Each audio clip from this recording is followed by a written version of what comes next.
नमस्कार विद्यार्थी मित्रांनो, PM एक्झाम स्टडी या आपल्या यूट्यूब चॅनलवरती सर्वांचं मी मनापासून स्वागत करते। आजच्या व्हिडिओमध्ये आपण पाहणार आहोत येणाऱ्या तलाठी MPSC तलाठी भरती 2026 साठी सराव प्रश्नपत्रिका। जर या चॅनलवरती नवीन असाल तर आपल्या चॅनलला सबस्क्राइब करा। प्रश्न पहिला, भारतीय राज्यघटनेतील मूलभूत कर्तव्य कोणत्या घटना दुरुस्तीने समाविष्ट करण्यात आली? उत्तर येत असेल तर विद्यार्थी मित्रांनो 3 ते 4 सेकंदात उत्तर आपण कमेंट करायचे आहेत। बरोबर उत्तर काय आहे याचं? ऑप्शन बी 42वी घटना दुरुस्ती।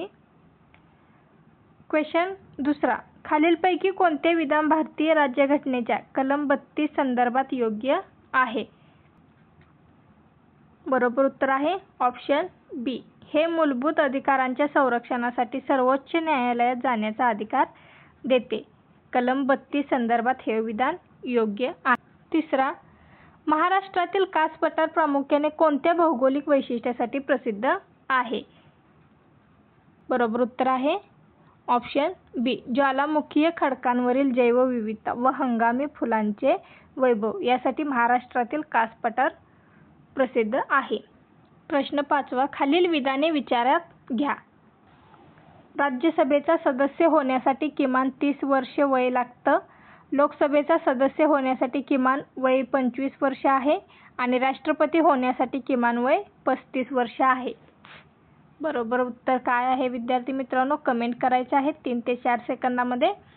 याचं योग्य उत्तर होईल ऑप्शन डी 1, 2 आणि 3 ही प्रश्न क्रमांक 6, रयतवारी पद्धतीच्या संदर्भात खालीलपैकी कोणते विधान योग्य आहे? रयतवारी पद्धतीच्या संदर्भात खालील कोणते विधान योग्य आहे? ऑप्शन बी, शेतकरी व सरकार यांच्यात थेट महसूल संबंध होता, हे रयतवारी पद्धतीच्या संदर्भात विधान योग्य आहे। प्रश्न 7वा, 1857च्या उठावाच्या संदर्भात खालीलपैकी कोणती व्यक्ती संबंधित नाही म्हटलेला आहे? कोणती व्यक्ती संबंधित नाही? 1857चा जो उठाव होता त्या उठावाशी दादाभाई नौरोजी यांचा काहीही संबंध नव्हता। त्यामुळे या प्रश्नाचं बरोबर उत्तर काय होईल? ऑप्शन डी हे याचं बरोबर उत्तर होईल। प्रश्न 8वा आहे, द्रव्यवाढ आणि चलनवाढ यामध्ये मूलभूत फरक कोणता? द्रव्यवाढ आणि चलनवाढ याच्यामध्ये मूलभूत फरक कोणता आहे? याचं बरोबर उत्तर आहे ऑप्शन बी, द्रव्यवाढ म्हणजे सर्वसाधारण किंमत पातळीत वाढ आणि चलनवाढ म्हणजे चलनाच्या प्रमाणात वाढ। हे याचं योग्य उत्तर होईल ऑप्शन बी। खालीलपैकी प्रश्न 9वा, खालीलपैकी कोणती जोडी चुकीची आहे? चुकीची जोडी ओळखायची आहे। बरोबर उत्तर आहे ऑप्शन डी, कृष्णा अरबी समुद्र ही चुकीची जोडी आहे। प्रश्न 10, भारतीय राज्यघटनेच्या मूलभूत रचनेच्या सिद्धांताशी संबंधित ऐतिहासिक खटला कोणता? मूलभूत रचनेच्या सिद्धांताशी ऐतिहासिक खटला कोणता आहे? बरोबर उत्तर आहे ऑप्शन बी, केशवानंद भारती खटला हा भारतीय राज्यघटनेच्या मूलभूत रचनेच्या सिद्धांताशी संबंधित आहे। पुढील प्रश्न, महाराष्ट्रातील काळी माती प्रामुख्याने कोणत्या पिकासाठी अत्यंत अनुकूल मानली जाते? महत्त्वाचा प्रश्न आहे। महाराष्ट्रातील काळी माती प्रामुख्याने कोणत्या पिकासाठी मानली जाते? बरोबर उत्तर आहे ऑप्शन बी, हे याचं बरोबर उत्तर होईल कापूस। या पुढील खालीलपैकी कोणता घटक भारतीय मान्सूनच्या निर्मितीवर थेट प्रभाव टाकणारा नाही? खालीलपैकी कोणता घटक हा भारतीय मान्सूनच्या निर्मितीवरती थेट प्रभाव टाकत नाही? बरोबर उत्तर आहे ऑप्शन डी, हिमालयातील कायमस्वरूपी हिमनद्या वितळण्याचा वेग हा काय आहे? भारतीय मान्सूनच्या निर्मितीवरती थेट प्रभाव टाकत नाही। त्यामुळे या प्रश्नाचं बरोबर उत्तर होईल ऑप्शन डी, हे याचं योग्य उत्तर होईल। पुढील प्रश्न, भारतीय संविधानातील राज्याच्या मार्गदर्शक तत्वांबाबत खालीलपैकी योग्य विधान कोणते? भारतीय संविधानातील राज्याच्या मार्गदर्शक तत्वांबाबत योग्य विधान कोणते? बरोबर उत्तर आहे ऑप्शन सी, ती देशाच्या शासन व्यवस्थेत मूलभूत मानली जातात। प्रश्न 14वा, खालीलपैकी कोणता किल्ला गिरिदुर्ग या प्रकारात मोडतो? कोणता किल्ला गिरिदुर्ग या प्रकारात मोडतो? बघा विद्यार्थी मित्रांनो, उत्तर 3 ते 4 सेकंदात कमेंट करायचे आहे. योग्य उत्तर आहे ऑप्शन सी, राजगड हा किल्ला गिरिदुर्ग या प्रकारात मोडतो.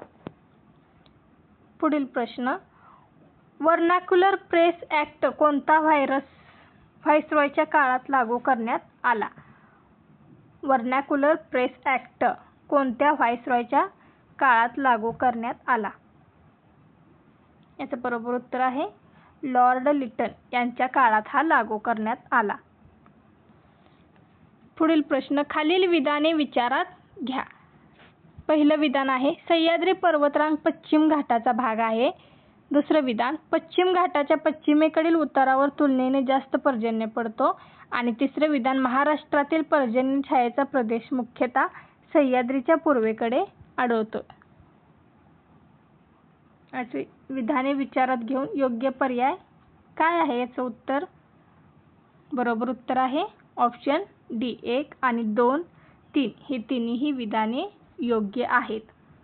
खालीलपैकी कोणत्या पेशी अवयवात प्रामुख्याने पेशींच्या शोषणातून ऊर्जा निर्माण होते? रायबोझोम, केंद्रक, मायटोकॉन्ड्रिया, गोल्गी पिंड. कोणत्या अवयवात पेशींच्या शोषणातून ऊर्जा निर्माण होते? याचे योग्य उत्तर होईल ऑप्शन सी, मायटोकॉन्ड्रिया या पेशी अवयवात प्रामुख्याने पेशींच्या शोषणातून ऊर्जा निर्माण होते. त्यामुळे याचं योग्य उत्तर होईल ऑप्शन सी, हे याचं योग्य उत्तर होईल. पुढील प्रश्न 20वा, तलाठीच्या प्रशासकीय कामकाजाच्या संदर्भात फेरफार नोंद मुख्यतः कशाशी संबंधित आहे? महत्त्वाचा आहे प्रश्न. तलाठीच्या प्रशासकीय कामकाजाच्या संदर्भात फेरफार नोंद मुख्यतः कशाशी संबंधित आहे? योग्य उत्तर आहे जमिनीच्या हक्क मालकीबाबत बदलाची नोंद. या प्रश्नाचे योग्य उत्तर होईल ऑप्शन बी. पुढील प्रश्न, भारतीय राज्यघटनेच्या संदर्भात खालील विधाने विचारात घ्या. योग्य विधाने ओळखायची आहेत. वित्त आयोगाची स्थापना राष्ट्रपती करतात. दुसरं विधान, वित्त आयोगात अध्यक्षसह 4 इतर सदस्य असतात. तिसरं विधान, वित्त आयोगाची स्थापना प्रत्येक 5 वर्षांनी किंवा त्यापूर्वी केली जाऊ शकते. बरोबर उत्तर आहे ऑप्शन डी, 1, 2 आणि 3. पुढील प्रश्न, महाराष्ट्राच्या भौगोलिक रचनेबाबत खालीलपैकी कोणते विधान अयोग्य आहे? महाराष्ट्राच्या भौगोलिक रचनेबाबत कोणते विधान अयोग्य आहे? बरोबर उत्तर आहे ऑप्शन सी, कोकण प्रदेश सह्याद्रीच्या पूर्वेस आहे. हे. पुढील प्रश्न, खालीलपैकी कोणती जोडी योग्य जुळलेली नाही? अयोग्य जोडी विचारलेली आहे. याचं बरोबर उत्तर आहे ऑप्शन डी, तापी महाबळेश्वर हे याचे योग्य उत्तर आहे.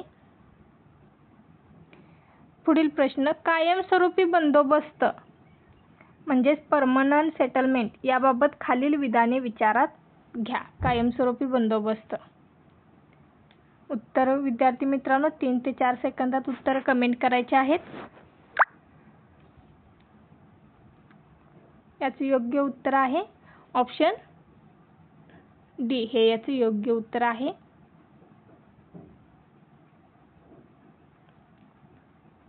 एक, 2 आणि 3 हे तिन्ही पर्याय योग्य आहेत. सत्यशोधक समाजाच्या स्थापनेबाबत खालीलपैकी योग्य पर्याय कोणता? सत्यशोधक समाजाच्या स्थापनेबाबत खालीलपैकी योग्य पर्याय कोणता? उत्तर आहे याचं ऑप्शन ए, महात्मा ज्योतिराव फुले 1873 हे याचं योग्य उत्तर आहे. खालीलपैकी कोणता घटक मान्सूनच्या माघारी याच्याशी सर्वाधिक संबंध आहे? याचं बरोबर उत्तर आहे ऑप्शन बी, भारतीय उपखंडावर उच्च दाबाची निर्मिती हा घटक मान्सूनच्या माघारीशी सर्वाधिक संबंध आहे. त्यामुळे या प्रश्नाचे योग्य उत्तर होईल ऑप्शन बी, हे याचं करेक्ट आन्सर. भारतीय अर्थव्यवस्थेच्या संदर्भात राजकोषीय तूट म्हणजे काय? भारतीय अर्थव्यवस्थेच्या संदर्भात राजकोषीय तूट म्हणजे काय? योग्य उत्तर आहे ऑप्शन सी, सरकारच्या एकूण खर्चाची आणि कर्ज वगळता एकूण प्राप्तीची तफावत म्हणजेच राजकोषीय तूट होय. पुढील प्रश्न, खालीलपैकी कोणता कर अप्रत्यक्ष कराचे उदाहरण आहे? अप्रत्यक्ष कराचे उदाहरण कोणते आहे? ऑप्शन सी, वस्तू व सेवा कर हे अप्रत्यक्ष कराचे उदाहरण आहे. त्यामुळे भारतीय राज्यघटनेच्या संदर्भात खालील विधाने विचारात घ्या. पहिलं विधान, राज्यपालांची नियुक्ती राष्ट्रपती करतात. दुसरं विधान, राज्यपालांचा सामान्य कार्यकाल 5 वर्षांचा असतो. आणि तिसरं विधान, राज्यपाल आपला राजीनामा मुख्यमंत्री यांच्याकडे देतात. योग्य विधाने ओळखायची आहेत. बरोबर उत्तर आहे ऑप्शन बी, फक्त 1 आणि 2 हे विधाने योग्य आहे. तिसरं हे चुकीचं आहे. महाराष्ट्रातील कृष्णा नदीचे खोरे या संदर्भात खालीलपैकी कोणती नदी ही कृष्णेची उपनदी आहे? योग्य उत्तर आहे ऑप्शन बी, पंचगंगा ही कृष्णेची उपनदी आहे, प्रमुख उपनदी आहे. पुढील प्रश्न, खालीलपैकी कोणता किल्ला जलदुर्ग म्हणून ओळखला जातो? कोणता किल्ला जलदुर्ग म्हणून ओळखला जातो? रायगड, प्रतापगड, सिंधुदुर्ग, तोरणा. बरोबर उत्तर आहे ऑप्शन सी, सिंधुदुर्ग. पुढील प्रश्न, भारतीय स्वातंत्र्य चळवळीच्या संदर्भात योग्य कालानुक्रम कोणता? भारतीय स्वातंत्र्य चळवळीच्या संदर्भात योग्य कालानुक्रम कोणता? महत्त्वाचा आहे प्रश्न. बरोबर उत्तर आहे ऑप्शन बी, चंपारण सत्याग्रह, नंतर असहकार आंदोलन, त्याच्यानंतर सविनय कायदेभंग आणि भारत छोडो हा क्रम स्वातंत्र्य चळवळीच्या संदर्भात योग्य आहे. त्यामुळे या प्रश्नाचं बरोबर उत्तर काय होईल? ऑप्शन बी हे या प्रश्नाचं योग्य उत्तर होईल. पुढील प्रश्न, भारत छोडो आंदोलन सुरू करण्याचा ठराव कोणत्या अधिवेशनात मंजूर करण्यात आला? बघा, भारत छोडो आंदोलन हा ठराव सुरू करण्याचा कोणत्या अधिवेशनात मंजूर करण्यात आला? बरोबर उत्तर आहे याचं ऑप्शन बी, मुंबई अधिवेशन 1942 या अधिवेशनात मंजूर करण्यात आला. त्यामुळे या प्रश्नाचं योग्य उत्तर होईल ऑप्शन बी हे याचं बरोबर उत्तर आहे. पुढील प्रश्न, खालीलपैकी कोणते विधान पंचायत राज व्यवस्थेबाबत अयोग्य आहे? विद्यार्थी मित्रांनो, 3 ते 4 सेकंदात उत्तर कमेंट करायचे आहेत. बरोबर उत्तर आहे ऑप्शन डी, सर्व राज्यांमध्ये पंचायत राजाची रचना पूर्णपणे समान असणे संविधानाने अनिवार्य केले आहे. हे पंचायत राज व्यवस्थेबाबत अयोग्य आहे. महाराष्ट्रातील काळी माती तयार होण्यास खालीलपैकी कोणता खडक प्रमुख कारणीभूत आहे? महाराष्ट्रातील काळी माती तयार होण्यास कोणता खडक कारणीभूत आहे? बरोबर उत्तर आहे बेसॉल्ट हा खडक काळी माती तयार होण्यासाठी कारणीभूत आहे. खालील विधाने विचारात घ्या. नर्मदा नदी पश्चिमेकडे वाहते, तापी नदी ही पश्चिमेकडे वाहते, दोन्ही नद्या अरबी समुद्राला मिळतात आणि दोन्ही नद्या हिमालयातून उगम पावतात. याचं योग्य उत्तर काय आहे? ऑप्शन बी, फक्त 1, 2 आणि 3 हे तिन्ही वाक्य योग्य आहेत. हे वाक्य चुकीचं आहे. पुढील प्रश्न, मानवी रक्तातील ऑक्सिजनचे वहन मुख्यतः कोणत्या घटकाद्वारे होते? ऑक्सिजनचे वहन कोणत्या घटकाद्वारे होते? मानवी रक्तातील ऑक्सिजनचे वहन. याचे योग्य उत्तर आहे ऑप्शन बी, हिमोग्लोबिन. मानवी रक्तातील ऑक्सिजनचे वहन हिमोग्लोबिन या घटकाद्वारे होते. महसूल प्रशासनाच्या संदर्भात गाव नमुना म्हणजे 7/12 बाबत खालीलपैकी कोणते विधान आहे? योग्य विधान कोणते आहे? विद्यार्थी मित्रांनो, 3 ते 4 सेकंदात सर्वांनी उत्तर कमेंट करायचे आहेत. काय आहे याचे योग्य उत्तर? ऑप्शन बी हे याचे योग्य उत्तर होईल. त्यामध्ये जमिनीच्या हक्क व पिकांशी संबंधित महत्त्वाची माहिती असते. गाव नमुना 7/12 यामध्ये काय असते? जमिनीचा हक्क व पिकांशी संबंधित महत्त्वाची माहिती असते. पुढील प्रश्न, एखाद्या जमिनीच्या नोंदीमध्ये वारसा हक्कामुळे खातेदाराच्या नावात बदल करावयाचा असल्यास महसूल नोंदीमध्ये हा बदल कोणत्या प्रक्रियेशी संबंधित आहे? एखाद्या जमिनीच्या नोंदीमध्ये वारसा हक्कामुळे खातेदाराच्या नावात बदल करावयाचा असेल तर महसूल नोंदीमध्ये हा बदल कोणत्या प्रक्रियेशी संबंधित आहे? याचं योग्य उत्तर आहे फेरफार नोंद याच्याशी संबंधित आहे. त्यामुळे या प्रश्नाचं योग्य उत्तर होईल ऑप्शन ए, फेरफार नोंद.